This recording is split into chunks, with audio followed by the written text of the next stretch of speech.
Now students, our next topic is size of India. ठीक है, the size earlier classes में हमने पढ़ा हुआ है कि इंडिया का जो लैंड मास है that is about 3.28 million square kilometre, यानी कि इतना हमारे पास, इतना बड़ा जो है हमारे पास जमीन का टुकड़ा है। यानी कि इंडिया ने कितना जमीन का टुकड़ा कैप्चर किया हुआ है, जिसका की एरिया है 3.28 मिलियन स्क्वायर किलोमीटर। अगर हम पूरे वर्ल्ड में बात करते हैं कि पूरे वर्ल्ड में इंडिया ने कितनी जमीन का टुकड़ा ले रखा है, तो दैट इज अबाउट 2.4%। अब देखो ये पाई ग्राफ बनाते हैं तो हमारे पास ये सिर्फ 2.4% लैंड जो है वो हमारे हिस्से में आती है। बाकी सारी जो लैंड है वो दुनिया के बाकी कंट्रीज की है। ठीक है, कंट्रीज आइलैंड सब उसी में है। Then third main point of this topic is India is the 7th largest country of the world. 7th largest country किस रेफरेंस में है? That is in the reference of area captured, that means land mass which is captured. अब इसके लिए वैसे countries की list learn करनी आपको थोड़ी मुश्किल पड़ जाएगी। देखो इसका निमोनिक क्या है, रकुक बाय। ठीक है, अब 7th लार्जेस्ट है तो देखो 1 2 3 4 5 6 7th नंबर पे इंडिया आ रहा है। First one is Russia, second one is Canada, third is USA, fourth is China, then comes Brazil, then Australia, and at the 7th position here we are India. So this is in terms of the area captured by the different countries. So our country is on the 7th rank. That is why India is regarded as, considered as the 7th largest country of the world. अब ये हमने देख लिया कि India का कितना area, उसका size क्या है, उसका जो फिगर है कि उसमें कितने मिलियन स्क्वायर किलोमीटर कितना एरिया कैप्चर किया वो हमने देख लिया। ओवरऑल वर्ल्ड में हमारे पास कितना हिस्सा आता है लैंड मास का वो हमने देख लिया। इंडिया एरिया के रेफरेंस में किस नंबर पे, रैंक पे स्टैंड करता है वो हमने देख लिया। Then comes the land boundary of India. Land boundary का मतलब है पूरा जो इंडिया का हम नक्शा बनाते हैं ना, वो from Jammu Kashmir to Kanyakumari land boundary आता है हमारा।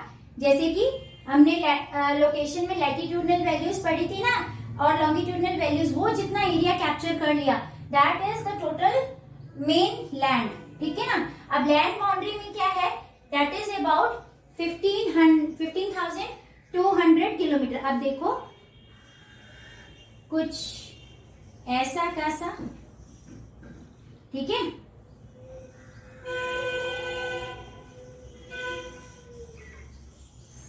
ये पूरा हमारा लैंड बाउंड्री है, that is of 15,200 kilometre. Now if we talk about the coastal length of Indian mainland including both the islands, अब मैंने आपको जब हमने लोकेशन पढ़ा था इंक्लूडिंग बोथ द आइलैंड्स, ठीक है, दैट मीन्स यूनियन हो गया। ठीक है, तो अब क्या है, जब हम दोनों आइलैंड्स को भी मिला लेते हैं तो हमारी जो कोस्टल लेंथ बनती है, कोस्टल लेंथ मतलब ऐसा लैंड बाउंड्री का एरिया जो कि पानी को टच है, वो कोस्टल लेंथ बनी ना। Coastline length of Indian mainland including both the islands is 7,516.6 kilometre. यानी कि ये वाला एरिया जितना लैंड बाउंड्री पानी को टच है, जो कोस्टल एरियाज है, वो वाला एरिया जो है उसकी लेंथ है आपकी 7,516.6 किलोमीटर। अब अगर बात करते हैं कि if we are not going to include, this is including the islands, मतलब यहाँ पे जो जमीन के टुकड़े हैं ना उनकी भी लेंथ इंक्लूड कर ये कोस्ट लाइन लेंथ बनती है। बट अगर हम इन आइलैंड्स को हटा दें, इसको भूल जाएं कि ये आइलैंड्स की लेंथ हमने नहीं काउंट करनी है, इसमें कैलकुलेट नहीं करनी है, तो ये वाली जो कोस्टल लेंथ है, सिर्फ ये वाला जो टेपरिंग वाला हिस्सा और जितना पानी को टच है, तो वो कितना रहेगा, वो उसका रहेगा आपकी जो मेजरमेंट है that is of 5422.6 किलोमीटर. ठीक है, so these figures you have to remember by heart.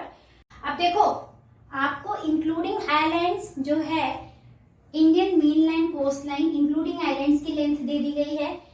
अगर without including island coast line, यानी कि सिर्फ mainland, Indian mainland coastal line है ये, इसका मतलब है इंडियाज मेनलैंड कोस्ट लाइन जो है आपकी 5422.6 किलोमीटर है. अब बात आती है कि सिर्फ आइलैंड्स ने कितनी कोस्ट लाइन कैप्चर की हुई है. तो कैसे आएगा आइलैंड्स की कोस्ट लाइन निकालने के लिए? आइलैंड टेरिटरी, जो आइलैंड टेरिटरी है, आइलैंड टेरिटरी मतलब आइलैंड्स का जो बेसिकली कोस्ट लाइन का जो हिस्सा है, जमीन का जो पोर्शन है, उसने कितना कैप्चर किया हुआ है. That is you have to subtract this figure from this, that is 7516.6 minus 5422.6. That will be equal to 2094 kilometre. So this is your island territory. अब देखो, इतना पोर्शन आपकी बुक में लिखा हुआ है, ध्यान से समझो कि आपके पास इतना पोर्शन, इतने पॉइंट्स आपकी बुक में, एनसीईआरटी की बुक में गिवन है. But the thing is these 2 points are not given, whereas these 2 points are generally asked in NTSC examination. कैसे पूछे जाते हैं NTSC एग्जामिनेशन में? कि अगर यहाँ तक तो आप लोग समझ में आता है, जब आप NTSC के एग्जाम में बैठते हो तो वहां पर क्या है, ऑब्जेक्टिव टाइप है, वहां पर आता है इंडियन मेनलैंड कोस्ट लाइन. फिर आप क्या मार्क करोगे? आपने तो यही पढ़ा हुआ है लैंड बाउंड्री कितना है और इंक्लूडिंग मेनलैंड को फिर कोस्ट लाइन बाउंड्री क्या है. बट आपने इंडियन मेनलैंड की कोस्ट लाइन बाउंड्री तो नहीं पढ़ी हुई. So this is here, then that means ये हो गया. Then after that island territory, island का जो कोस्ट लाइन बाउंड्री सिर्फ और सिर्फ आइलैंड्स की. If the question comes then you have to subtract this from this, then the digits will be here, that is 2094 kilometre. So आपको क्या याद रखना है वो आप देख लीजिए. एक बार मैं इसको क्विक रिकैप देती हूँ, फिर फर्दर मूव करते हैं. इंडिया का आपको लैंड मास का एरिया अच्छे से समझ में आ गया होगा कि कितना ही आप बचपन से 6th स्टैंडर्ड से पढ़ते आ रहे हो, है ना. तो ये आपको अच्छे से लर्न करना है, ठीक है, learn by heart. Total geographical area में इंडिया ने कितना कैप्चर कर रखा है? That is 2.4%. Then if India on which rank does the India stand as far as the area is concerned? तो India stands at the 7th rank. India is the 7th largest country और उसका mnemonic है आपका रुकुबाई. रुकुबाई में क्या है? Russia, Canada, USA, China, Brazil, Australia, India. Then आपको India की लैंड बाउंड्री का पूरा पता होना चाहिए. जो इंडिया की लैंड बाउंड्री है दैट इज द होल, ये जो जमीन का टुकड़ा है, इंक्लूडिंग आइलैंड्स नहीं है, ठीक है. ये इंडिया का मेन टुकड़ा, ठीक है. अब coastal length Indian main land की इंक्लूडिंग दिस, ये है कोस्टल लेंथ. मतलब आपको मैं दोबारा समझा देती हूँ कि वो हिस्सा जमीन का टुकड़ा जो पानी को टच है, जहां कोस्टल एरिया है, उसकी पूरी लेंथ, लेकिन इंक्लूडिंग दिस. अगर बात करते हैं सिर्फ मेनलैंड की coastal line excluding islands, then it will be this. और अगर बात करते हैं कि आइलैंड टेरिटरी कितना कैप्चर्ड है, कितना एरिया है, that will be this. So these are the important points. Let's move further. कि ये जो हमारा इंडिया है उसमें क्या है कि इट इज प्रोटेक्टेड बाय और कवर्ड बाय, आप लिख सकते हो, ठीक है. किस चीज से प्रोटेक्टेड है? प्रोटेक्टेड कहां से? From north and north east किससे, यंगफोल्ड माउंटेन्स यहाँ पर है। यंगफोल्ड माउंटेन्स तो आपने पढ़ा हुआ है कि यंगफोल्ड माउंटेन्स का मतलब क्या है।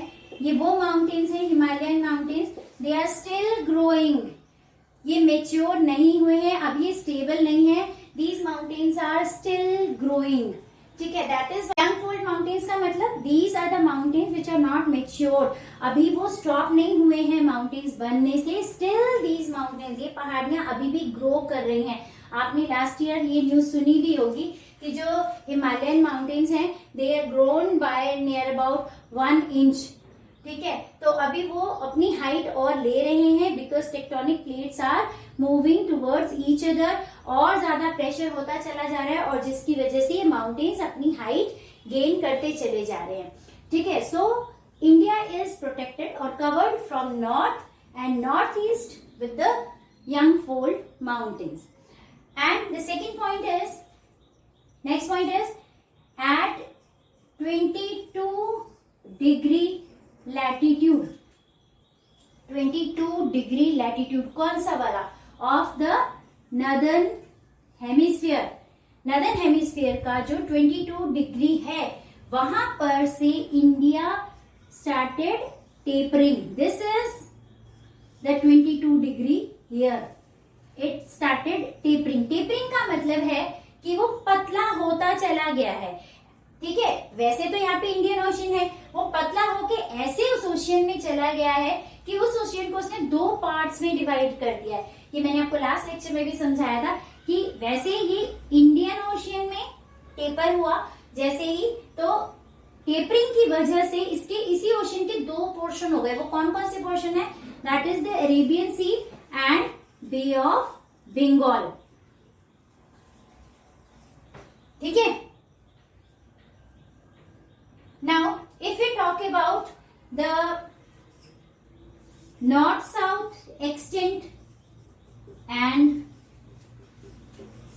east-west or west-east extent of India, then what we will find? We will find that north-south extent appears to be much larger than east west extent. अब अगर आप देखोगे लैटिट्यूडनल वैल्यूज और लॉन्गिट्यूडनल वैल्यूज को, अगर आप नॉर्थ साउथ की जो वैल्यूज हैं अपनी 8 डिग्री 4 मिनट्स और 37 डिग्री, उसको अगर आप आपस में सब्ट्रैक्ट करते हो और ईस्ट वेस्ट की जो लॉन्गिट्यूडनल वैल्यूज हैं, दोनों लैटिट्यूडनल वैल्यूज को आप सब्ट्रैक्ट कर लीजिए और दोनों लॉन्गिट्यूडनल वैल्यूज को आप सब्ट्रैक्ट कर लीजिए, तो फिर आपका क्या आएगा, ऑलमोस्ट आपका 30 डिग्री का डिफरेंस आता है। ये जो 30 डिग्री का डिफरेंस है इट इज ऑलमोस्ट इक्वल। तो फिर सिर्फ आज के बाद आप ये नहीं कह सकते कि नॉर्थ साउथ बड़ा है और ईस्ट वेस्ट छोटा है, क्योंकि आज आपको ये पता चल गया है कि इन दोनों की जो लैटिट्यूडनल और लॉन्गिट्यूडनल डिग्री का डिफरेंस है that is 30 degree.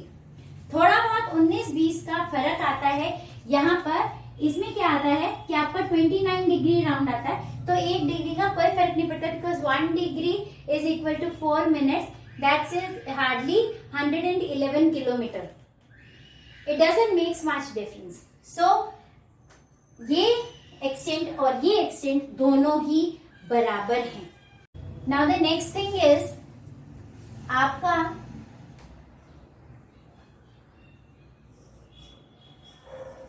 Arunachal Pradesh से लेकर गुजरात तक का जो डिस्टेंस है दैट इज ऑफ, इसका जो डिस्टेंस कवर करने के लिए जितना टाइम लगता है that is about 2 hours approximately लगता है। बट क्यों इतना डिस्टेंस 2 घंटे में कवर होता है, किससे, सनरेज से। यहाँ पर अरुणाचल प्रदेश में दिन 2 घंटे पहले सूरज आ जाता है, उजाला हो जाता है, जबकि गुजरात में 2 घंटे अप्रोक्सीमेटली 2 आवर्स के बाद में दिन होता है। वाई? क्योंकि first reason is sun rises from the east और ईस्टर्न मोस्ट जो हमारा लॉन्गिट्यूड आता है that is 97 degree 25 minutes, that is of Arunachal Pradesh. Arunachal Pradesh में भी एक अंजाव डिस्ट्रिक्ट है, वहां पर वो लैटिट्यूडनल वैल्यू एग्जिस्ट करते हैं, that is the eastern most district of that particular area Arunachal Pradesh. अब यहां से लेकर गुजरात तक सन रेज को ट्रेवल करने में 2 आवर्स लगते हैं, बट हाउ? अब देखो ये जो अपनी अर्थ है ना, ये ऐसे रोटेट करती है और 1 डिग्री मूव करने के लिए अर्थ जो है 4 मिनट्स का टाइम लेती है। Earth takes 4 minutes to cover 1 degree.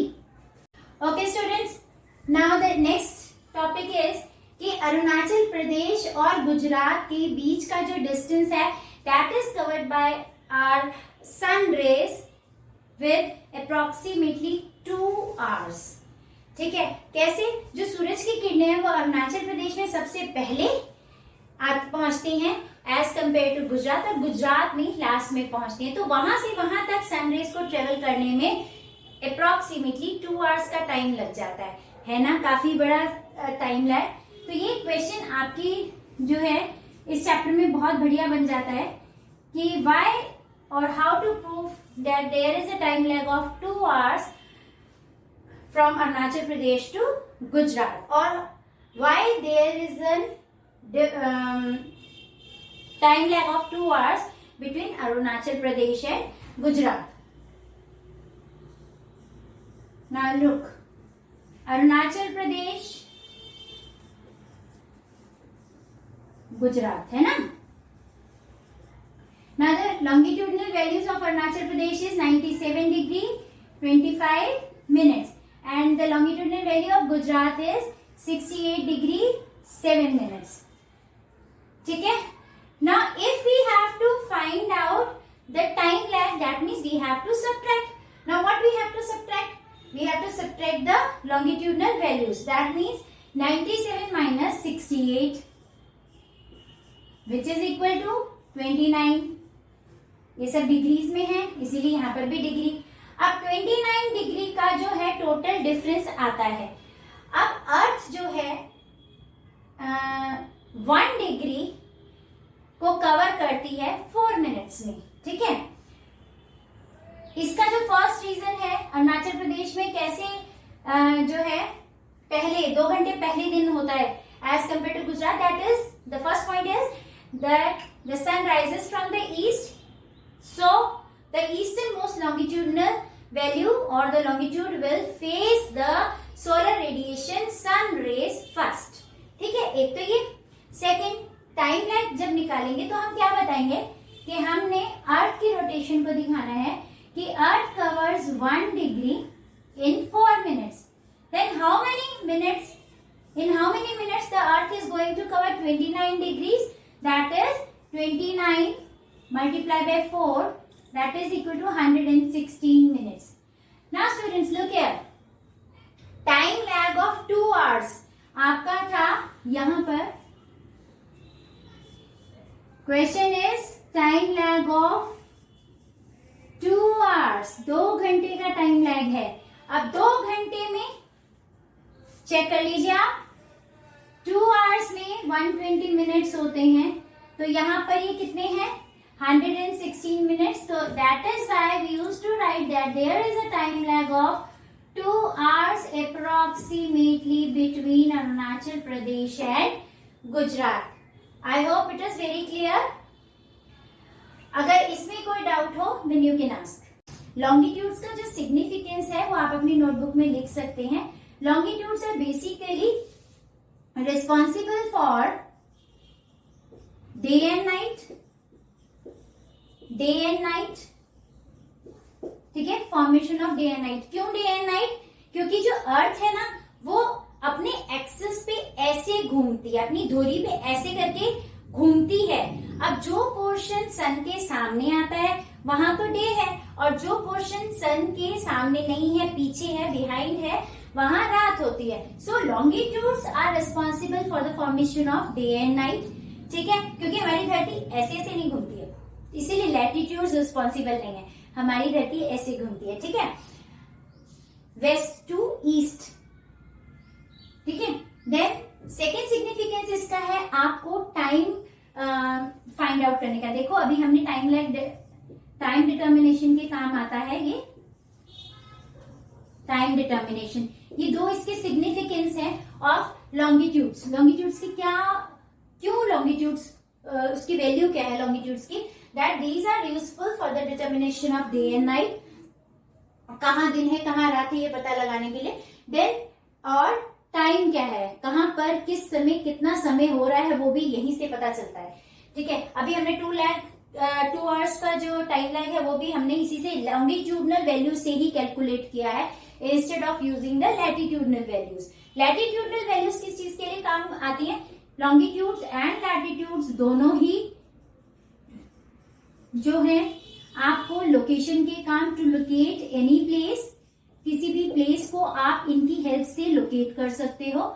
Plus latitudes जो हैं वो एक और काम भी आते हैं, that is for the climate and और you can say weather, climate और वेदर के लिए, क्योंकि जो लैटिट्यूड्स हैं ये हमारी अर्थ को डिफरेंट हीट जोन्स में डिवाइड करते हैं। Because as we move away from the equator maximum solar radiations जो हैं वो आपके बिल्कुल 0 डिग्री लैटिट्यूड पे, ये हमने बिल्कुल बिगनिंग में पढ़ा था, आप थोड़ा सा अपने रिकॉल करिए बेसिक कॉन्सेप्ट जो आपने अर्लियर क्लासेस में सीखे हैं, वहां पे आपने ये पढ़ा एट द 0 डिग्री लैटिट्यूड और equator maximum solar radiations are present. Solar insulation यहाँ सबसे ज्यादा होती है maximum, but as we move away from the equator towards the north pole यहाँ पर लीस्ट है, ऑलमोस्ट नील, तो ये फ्रिजिड जोन कहा जाता है। And as we move away from the equator towards the south pole also यहाँ पे भी लीस्ट हो जाती है, ऑलमोस्ट नील, तो यहाँ पर क्या होता है, फ्रिजिड जोन है, ठीक है।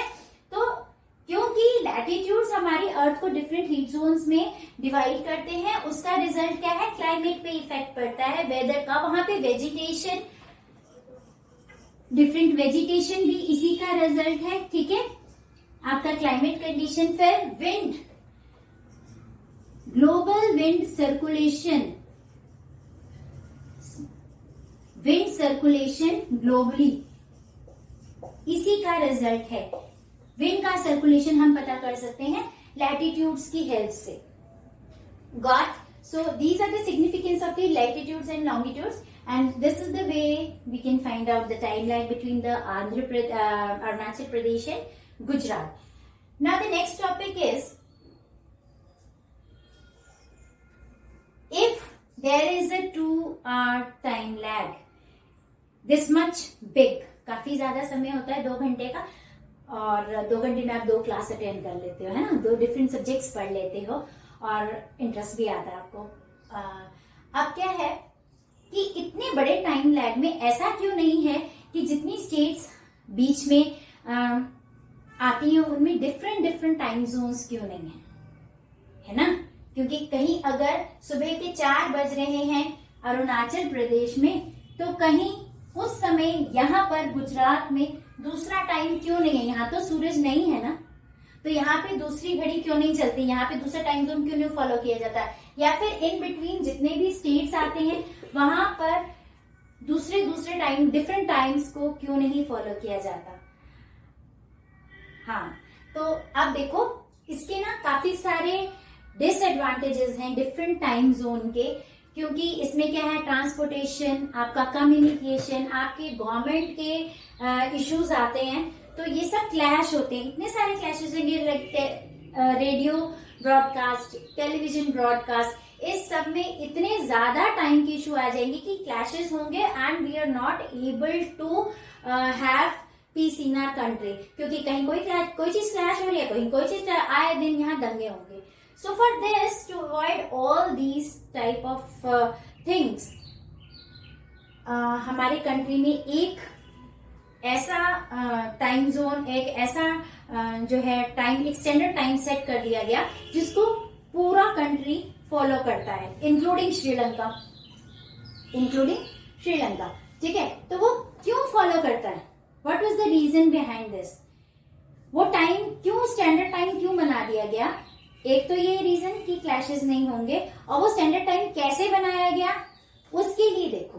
क्वेश्चन इज के why the standard on what basis the standard time is decided in any country. अब हमारे कंट्री में 2 आवर्स का टाइम लैग है, हमें एक स्टैंडर्ड टाइम बनाना था, तो उसके लिए इंटरनेशनल कन्वेंशन ने क्या डिसाइड किया कि जो हमारे जो टाइम मेरिडियंस का लॉन्गिट्यूडनल वैल्यूज का जो डिफरेंस है, longitudinal difference between 2 time meridians, time meridians का मतलब ये जो लॉन्गिट्यूडनल वैल्यूज हैं वो it should be